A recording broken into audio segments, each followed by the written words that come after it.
الحمدللہ، اللہ تعالیٰ کا لاکھ لاکھ شکر ہے کہ مالک الملک نے اپنی یاد کی توفیق اور موقع عطا فرمایا۔ لاکھوں اور کروڑوں درود حضرت محمد مصطفیٰ صلی اللہ علیہ وآلہ وسلم پر، جن کے فعل مالک الملک نے یہ مہربانی عطا فرمائی۔ سامعین کرام، اللہ تعالیٰ نے قرآن پاک میں ارشاد فرمایا، اعوذ باللہ من الشیطان الرجیم، بسم اللہ الرحمن الرحیم۔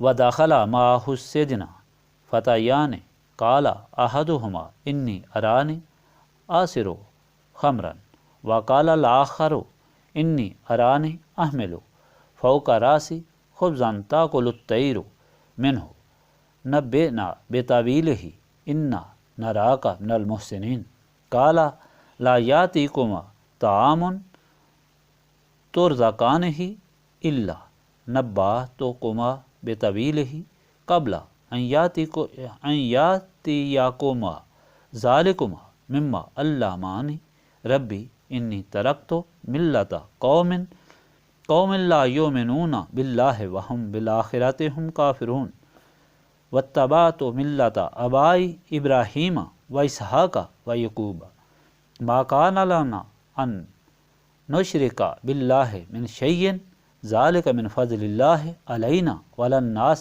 ولکن اکثر الناس لا یشکرون یا صاحب السجن ارباب متفرقون خیر ام اللہ الواحد القہار ما تعبدون من دونہ الا اسماء سمیتموها انتم وآباؤکم ما انزل اللہ بہا من سلطان ان الحکم الا للہ امرا اللہ تعبدوا الا ایاہ ذالک الدین القیم ولکن اکثر الناس لا یعلمون یا صاحب السجن اما احدکما فیسقی ربہ خمرا واما الاخر فیصلب فتاکل الطیر من راسہ قضی الامر الذی فیہ تستفتیان وقال للذی ظن انہ ناج منہما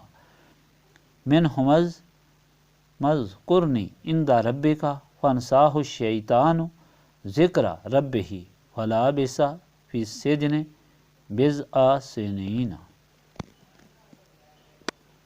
اور داخل ہوئے آپ کے ساتھ قید خانے میں دو نوجوان، ان میں سے ایک نے کہا کہ میں نے اپنے آپ کو دیکھا میں شراب کشیدہ کر رہا ہوں، اور دوسرے نے کہا کہ میں نے دیکھا ہے کہ میں اٹھائے ہوئے ہوں، اپنے سر پر کچھ روٹیاں اور پرندے کھا رہے ہیں۔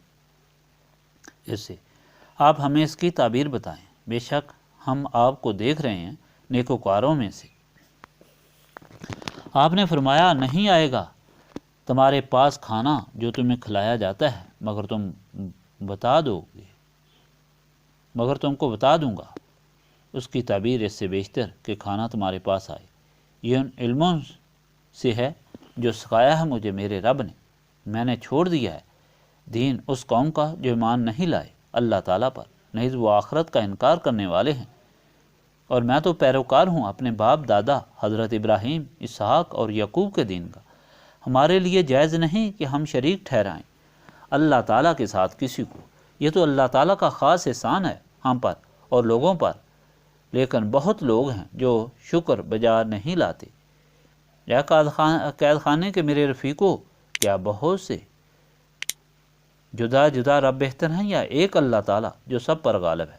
تم نہیں پوچھتے اس کے علاوہ مگر چند ناموں کو جو تم نے خود رکھ لیے ہیں، اور تمہارے باپ دادا نے اس کی تمہارے پاس کوئی دلیل نہیں اتاری اللہ تعالیٰ نے نہیں ہے حکم سوا اللہ تعالیٰ کے۔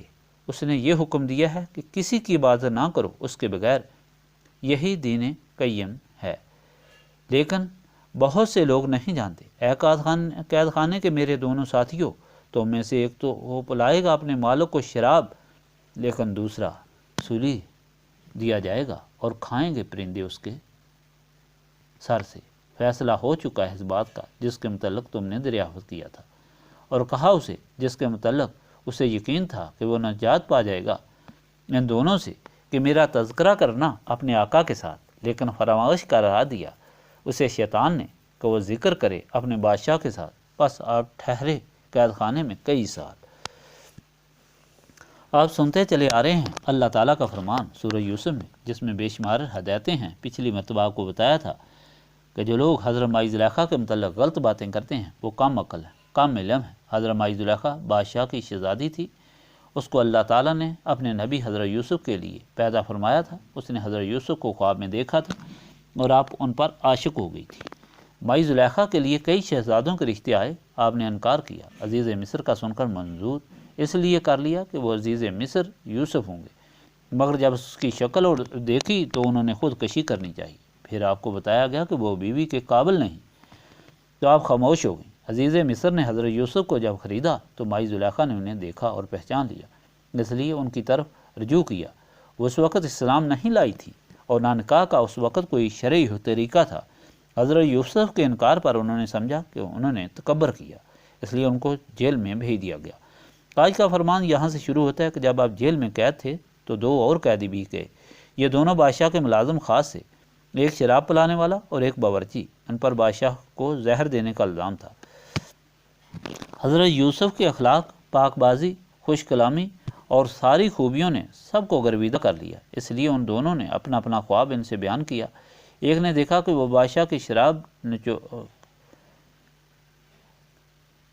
لیے شراب نچوڑ رہا ہے، دوسرے نے دیکھا کہ اس کے سر پر روٹیاں ہیں جو پرندے کھا رہے ہیں۔ حضرت یوسف نے فرمایا کہ میں تمہیں تمہارا کھانا آنے سے پہلے اس کی کیفیت بتا دوں گا۔ یہ علم میرا نہیں بلکہ میرے رب نے مجھے سکھایا، کیونکہ میں اللہ تعالیٰ کا بندہ بن گیا ہوں۔ میں نے بتوں کی پرستش چھوڑ دی ہے، اللہ تعالیٰ پر قیامت پر ایمان لایا ہوں، اور میں اپنے پردادا حضرت ابراہیم، دادا حضرت اسحاق اور باپ حضرت یعقوب کے دین کا پیروکار ہوں۔ تم لوگ دیکھو کہ اللہ تعالیٰ کا کتنا احسان ہے ہم پر اور ساری مخلوق پر بھی، لیکن لوگوں کی اکثریت شکر ادا نہیں کرتی۔ اس کا جس نے پیدا فرمایا، جو وحدہ لا شریک ہے، اس کو چھوڑ کر خود اپنی طرف سے لوگوں نے اپنے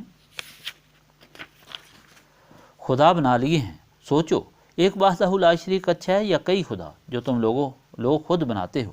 اللہ تعالیٰ کا حکم ہے کہ اس کے سوا کوئی معبود نہیں، اس کے بغیر کسی کی بات مت کرو، یہی دین صحیح ہے، لیکن لوگ سمجھتے نہیں۔ پھر انہوں نے ان کے خواب کی تعبیر بتائی کہ جس نے اپنے آپ کو شراب بناتے دیکھا تھا وہ اسی کام پر مامور ہو جائے گا، اور جس نے دیکھا کہ سر پر روٹیاں پرندے کھا رہے ہیں اس کو سولی دی جائے گی اور اس کا مغز پرندے کھائیں گے۔ پھر جس کے متعلق خیال تھا کہ بچ جائے گا، اسے کہا کہ تم بادشاہ سے میرا ذکر کرنا تاکہ اسے یاد آ جائے کہ مجھے بے گناہ قید کیا ہوا ہے، لیکن شیطان نے اسے یہ ذکر کرنا بھلا دیا، اور اس طرح 10 سال کے قریب جیل میں مزید رہے۔ اس فرمان سے پہلی بات یہ معلوم ہوئی کہ اللہ تعالیٰ کا بندہ اتنے فضائل اعلیٰ سے متصف ہوتا ہے کہ وہ جہاں بھی اور جیسے لوگوں میں بھی ہو، اللہ تعالیٰ کی مخلوق اس کی گرویدہ بن جاتی ہے اور اسے اپنا رہنما ماننے لگتی ہے، اس کی عقل پر بھروسہ کرنے لگتے ہیں۔ یہی وجہ تھی کہ قیدیوں نے آپ کی عظمت کا اقرار کرتے ہوئے اپنے خواب کی تعبیر پوچھی۔ حضرت یوسف نے ان کو بتایا کہ یہ معمولی بات ہے، ابھی تم کو اس کی تعبیر بتا دیتا ہوں، لیکن یہ سمجھ لو کہ یہ عقل میرے اللہ تعالیٰ نے دی ہے، کیونکہ میں نے اللہ تعالیٰ وحدہ لا شریک کے دین کو اختیار کیا ہے، اور گمراہ مخلوق کی طرح اپنے بنائے ہوئے فرضی خداؤں کی پرستش نہیں کرتا۔ میرے ساتھیوں، ایک خدا مالک و ملک بہتر ہے یا کئی جو تم نے بنا رکھے ہیں؟ حضرت یوسف نے نبوت کے فرائض ادا کرنے شروع کیے، یعنی تبلیغ دین۔ آپ نے یہ ہدایت دی کہ اللہ تعالیٰ کا بندہ جہاں بھی اور جس جگہ ہو اللہ تعالیٰ کے دین کی تبلیغ نہیں چھوڑتا، اور ادائیگی فرض کے بعد ان کو تعبیر بتا دی اور کہا یہی ہوگا، اور اس کے ساتھ ہی آپ نے رہا ہونے والے کو بتایا کہ تم بادشاہ سے میرا ذکر کر دینا۔ مطلب یہ تھا کہ بادشاہ نے مسلط کے تحت ان کو قید کیا تھا تاکہ یہ لوگ معاملہ بھول جائیں، لیکن اللہ تعالیٰ نے فرمایا کہ وہ شخص بھول گیا، شیطان نے اسے بھلا دیا۔ اس طرح حضرت یوسف کو کئی سال مزید جیل میں رہنا پڑا۔ اب سبق ملا کہ اللہ تعالیٰ کے بندے کو اللہ تعالیٰ کی رضا پر ہی راضی رہنا چاہیے۔ یوسف اگر اپنا معاملہ اللہ تعالیٰ پر چھوڑ دیتے تو جلدی رہا ہو جاتے، کسی کی مدد چاہنے پر کئی سال مزید قید رہے۔ ان ساری ہدایتوں کا نچوڑ یہ ہے کہ اللہ تعالیٰ کا بندہ جہاں بھی ہو اللہ تعالیٰ کا بندہ بن کر رہتا ہے، اللہ تعالیٰ اس کی عزت برقرار رکھتا ہے، اور وہ اللہ تعالیٰ کی مخلوق کو ضرور ہدایت کرتا ہے اور اللہ تعالیٰ کی طرف بلاتا رہتا ہے، اور اس کا بھروسہ صرف اللہ تعالیٰ پر ہی ہوتا ہے۔ ایسا شخص اللہ تعالیٰ کی طرف سے علم غیب سے مالا مال ہو جاتا ہے، کیونکہ اب نبوت ختم ہے، اب آخری نبی صلی اللہ علیہ وسلم کے غلام ہی رہنما ہوتے ہیں، اور ان ہی سے نسبت حاصل کرنی چاہیے، جس کی وجہ سے نسبت رسولی صلی اللہ علیہ وآلہ وسلم نصیب ہوتی ہے۔ اب ہم اسی نسبت کے حصول کے لیے یہاں بیٹھے ہیں۔